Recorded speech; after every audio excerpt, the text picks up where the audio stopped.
Di tengah perkembangan teknologi yang semakin pesat, kita membutuhkan alat yang bisa membantu mengelola keuangan dengan lebih praktis dan efisien. Odoo hadir dengan berbagai fitur yang memudahkan kita untuk mengatur keuangan sehari-hari. Sekarang, mari kita lihat fitur-fitur yang membuat Odoo menjadi pilihan tepat untuk kebutuhan finansial kita.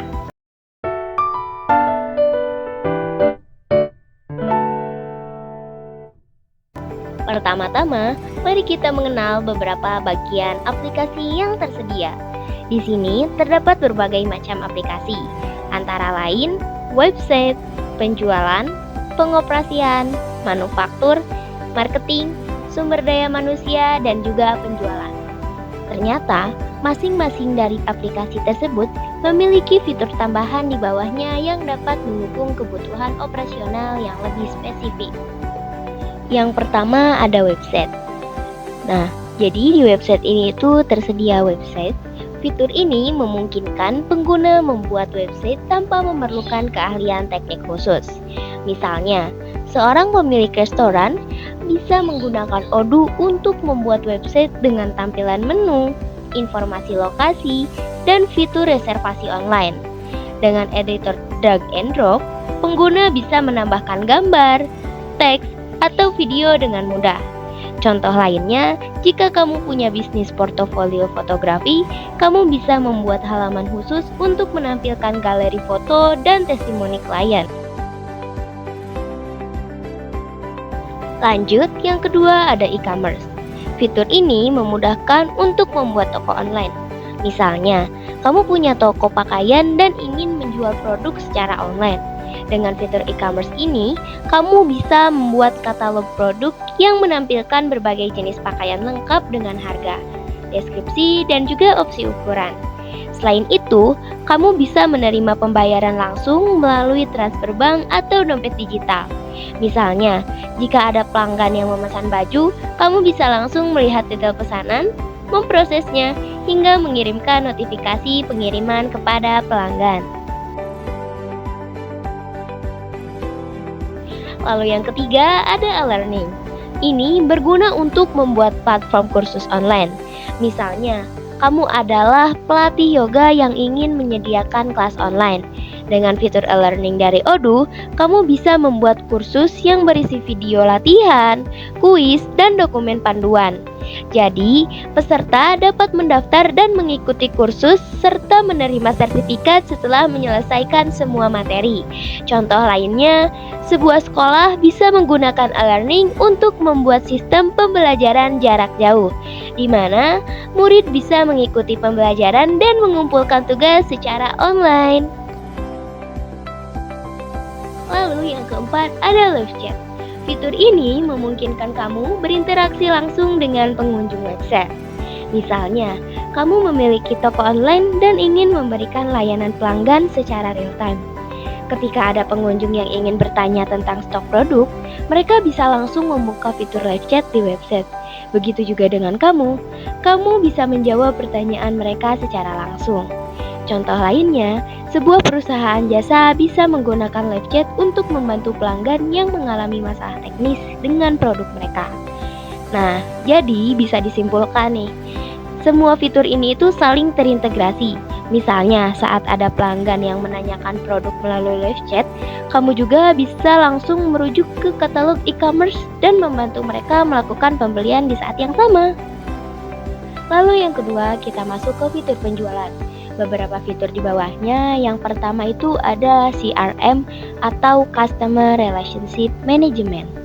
Nah, fitur ini itu membantu mengelola hubungan dengan pelanggan, mulai dari prospek hingga menjadi pelanggan tetap. Jadi, di CRM ini kamu itu bisa melacak setiap interaksi dengan calon pelanggan, terus juga menyusun pipeline penjualan dan juga mengatur tugas untuk tim sales. Contohnya, jika kamu menjalankan bisnis distribusi produk elektronik, fitur CRM bisa digunakan untuk mengelola daftar prospek. Jadi, dia itu bisa mencatat setiap follow up hingga melihat status setiap deal. Jadi, kayak dia itu melihat segala aktivitas apa yang kita lakukan, apakah dalam tahap negosiasi atau sudah close deal. Lalu yang kedua ada sales. Jadi di model ini itu memungkinkan pengguna mengelola penjualan mulai dari penawaran, pesanan hingga pengiriman produk. Jadi semua proses ini itu terhubung dengan inventaris dan CRM sehingga memudahkan pengelolaan stok dan penanganan pesanan. Jadi kalau misalkan kamu menjalankan bisnis penjualan pakaian, fitur sales ini bisa digunakan untuk membuat penawaran ke pelanggan berdasarkan permintaan mereka. Jadi setelah disepakati, penawaran tersebut bisa diubah menjadi pesanan penjualan dan sistem akan memantau stok produk yang dibutuhkan secara otomatis. Lalu yang ketiga itu ada faktur. Fitur ini itu berfungsi untuk membuat dan mengirim faktur ke pelanggan. Nah, selain itu, faktur juga bisa dihubungkan dengan modul pembayaran sehingga pengguna dapat melacak status pembayaran secara real time. Nah, sebagai contoh, misalkan ada seorang pemilik bisnis kontraktor bisa menggunakan fitur ini untuk membuat faktur proyek yang sedang dikerjakan. Nah, setelah pekerjaan selesai, sistem ini akan mengirimkan faktur ke pelanggan. Dan sistem juga akan memantau apakah pembayaran sudah dilakukan atau belum. Selanjutnya ada sign atau tanda tangan elektronik. Nah, fitur ini itu memungkinkan pengguna untuk menandatangani dokumen secara digital. Ini itu sangat membantu jika kamu ingin mempercepat proses penandatanganan dokumen seperti kontrak atau penawaran tanpa harus bertemu secara langsung. Sebagai contoh nih, kalau misalkan kamu itu mempunyai bisnis jasa konsultan, kamu bisa mengirim kontrak kerja kepada klien secara online dan mereka bisa menandatanganinya langsung melalui fitur ini. Jadi tidak perlu mencetak dokumen fisik atau bertukar email bolak-balik. Lalu selanjutnya ada POS atau Point of Sale. Nah, fitur ini itu digunakan untuk mendukung penjualan di tempat secara langsung seperti di toko fisik. Dengan POS, kamu itu bisa mencatat setiap transaksi penjualan yang terjadi di kasir dan terhubung dengan sistem inventaris. Misalkan kamu itu mempunyai toko pakaian fisik, bisa menggunakan POS untuk mencatat setiap transaksi pembelian di kasir, sekaligus memantau stok barang secara otomatis. Selain itu, POS juga dapat digunakan untuk berbagai metode pembayaran seperti tunai, kartu kredit, atau e-wallet. Yang keenam ada restoran. Seperti dari namanya ya, modul ini itu khusus dirancang untuk pengelolaan restoran. Fitur ini itu memudahkan reservasi online seperti pengelolaan meja, pesanan, hingga pembayaran. Nah, restoran ini tuh dapat memantau pesanan dari pelanggan, mengirimkannya ke dapur, dan memproses pembayaran semua dalam satu platform. Sebagai contoh, misalkan jika kamu memiliki restoran, sistem pada fitur ini tuh bisa digunakan untuk mengatur pesanan dari pelanggan, memisahkan pesanan per meja, dan memastikan pesanan tersebut dikirim ke dapur.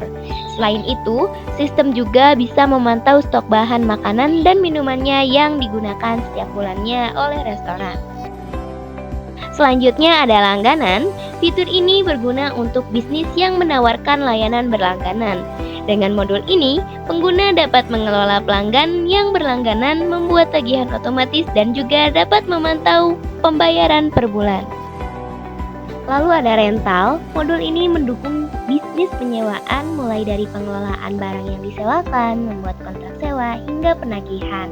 Nah, jadi di sini juga kamu bisa melacak status barang yang sedang disewa dan kapan barang harus dikembalikan. Lalu ada servis lapangan.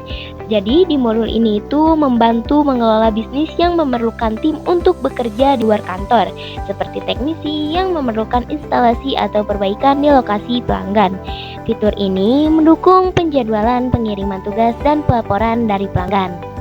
Selanjutnya kita masuk ke fitur pengoperasian. Nah, yang pertama itu ada akuntansi. Fitur ini itu digunakan untuk mengelola keuangan bisnis, termasuk pencatatan transaksi, pembuatan laporan keuangan, hingga pembayaran tagihan. Misalnya mencatat penjualan produk dan menghitung pajak yang harus dibayar. Odoo secara otomatis membuat jurnal dan buku besar untuk laporan pajak. Lalu yang kedua ada pengetahuan. Modul ini adalah tempat penyimpanan dan berbagi informasi dalam perusahaan, semacam wiki internal yang memungkinkan karyawan mengakses artikel atau dokumen penting. Nah, jadi di sini kamu artikel yang menjelaskan SOP perusahaan yang bisa diakses oleh karyawan baru. Lalu selanjutnya itu biasanya digunakan untuk manajemen proyek secara kolaboratif, di mana kamu bisa menetapkan tugas, melacak progres, dan juga memastikan proyek selesai dengan tepat waktu. Lalu yang keempat ada Team Sheet. Nah, fitur ini digunakan untuk mengatur dan mengelola tim serta kursi kerja secara virtual, seperti penjadwalan atau atur lokasi tempat kerja karyawan, terutama dalam pengaturan kerja remote atau co-working space. Lalu yang kelima ada meja bantuan atau help desk. Fitur untuk mengelola permintaan bantuan atau tiket dari pelanggan. Ini cocok untuk perusahaan yang memberikan layanan pelanggan, memastikan keluhan atau masalah ditangani dengan baik. Lalu ada inventaris. Modul ini mengelola stok barang di gudang atau toko. Kamu bisa melacak jumlah barang yang masuk dan keluar serta memperbarui stok. Lalu selanjutnya ada purchase. Modul ini membantu mengelola seluruh proses pembelian dari pemasok. Kamu bisa membuat pesanan pembelian, melacak stok pengiriman hingga mencatat penerimaan barang. Lalu ada dokumen. Fitur ini berfungsi sebagai pengelola dokumen digital, memungkinkan penyimpanan, pengelolaan, dan berbagai dokumen dengan mudah di dalam perusahaan. Nah, semua fitur ini terintegrasi dalam Odoo, sehingga perusahaan bisa mengelola aspek operasionalnya secara efisien dalam satu platform. Selanjutnya kita memasuki fitur manufaktur. Fitur ini adalah inti dari modul manufaktur, di mana kamu bisa merencanakan, melacak, dan mengelola seluruh proses produksi dari akhir. Fitur ini mencakup pembuatan work order, pengelolaan bahan baku, hingga pelaporan hasil produksi. Lalu yang kedua ada PLM. Fitur ini digunakan untuk mengelola siklus hidup produk, terutama untuk perusahaan yang sering melakukan desain atau pengembangan produk. PLM memungkinkan perusahaan untuk mendokumentasikan setiap perubahan desain, memantau revisi produk, dan berkolaborasi dalam pengembangan produk baru. Yang ketiga ada maintenance atau perawatan. Fitur ini membantu merencanakan dan melaksanakan perawatan rutin atau darurat pada mesin dan peralatan yang digunakan dalam proses produksi. Ini yang dapat mengganggu proses produksi. Lalu yang keempat ada kualitas. Fitur ini memastikan produk yang produksi memenuhi standar kualitas yang telah ditentukan. Kamu bisa mengontrol di sepanjang proses produksi untuk memeriksa kualitas bahan baku, komponen, atau produk jadi. Yang kelima ada perbaikan atau repair. Nah, modul ini itu dirancang untuk menangani produk yang rusak atau cacat, baik dalam proses produksi maupun setelah penjualan. Kamu mengelola perbaikan produk, melacak status perbaikan, dan mencatat alasan perbaikan.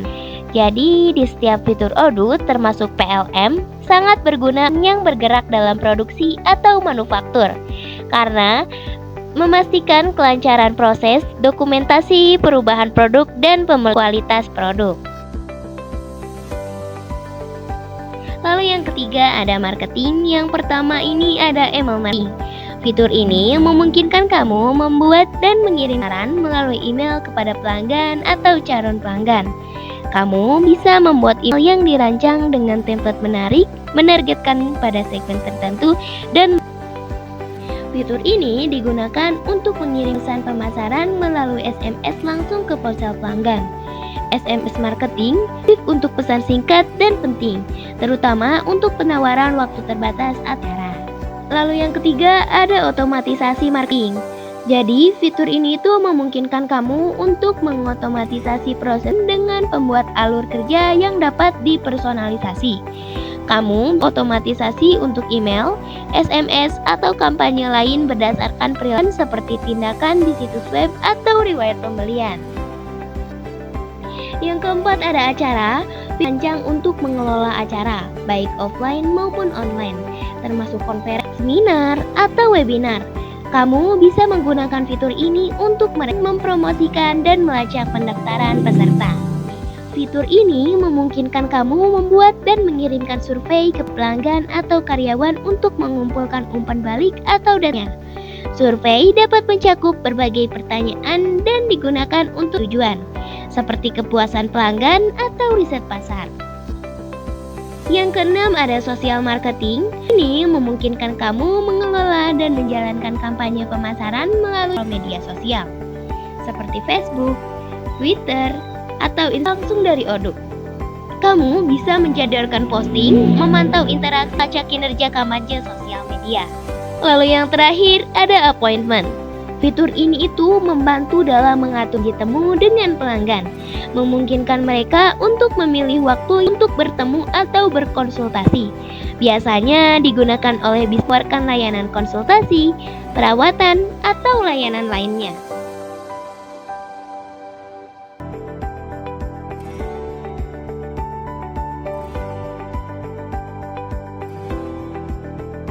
Saya jelaskan secara singkat saja. Yang pertama itu ada karyawan. Nah, dari karyawan ini kita bisa memperoleh database informasi karyawan. Yang kedua, kehadiran. Ini isinya monitoring absensi dan jam kerja. Yang ketiga, rekrutmen. Itu adalah proses perekrutan baru. Yang keempat, referensi karyawan, yaitu pengelolaan informasi referensi. Yang kelima, cuti. Isinya manajemen pengajuan dan persetujuan cuti. Yang keenam, pengeluaran. Itu isinya pengelolaan klaim biaya karyawan.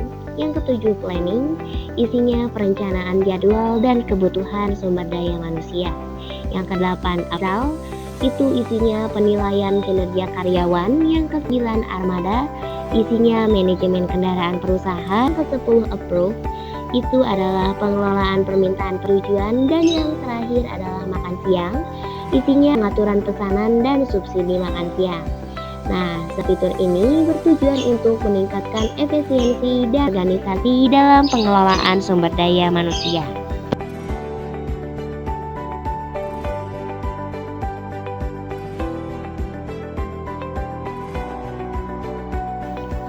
Lalu yang terakhir ada fitur studio di Odoo, memungkinkan pengguna untuk menyesuaikan aplikasi tanpa perlu decoding.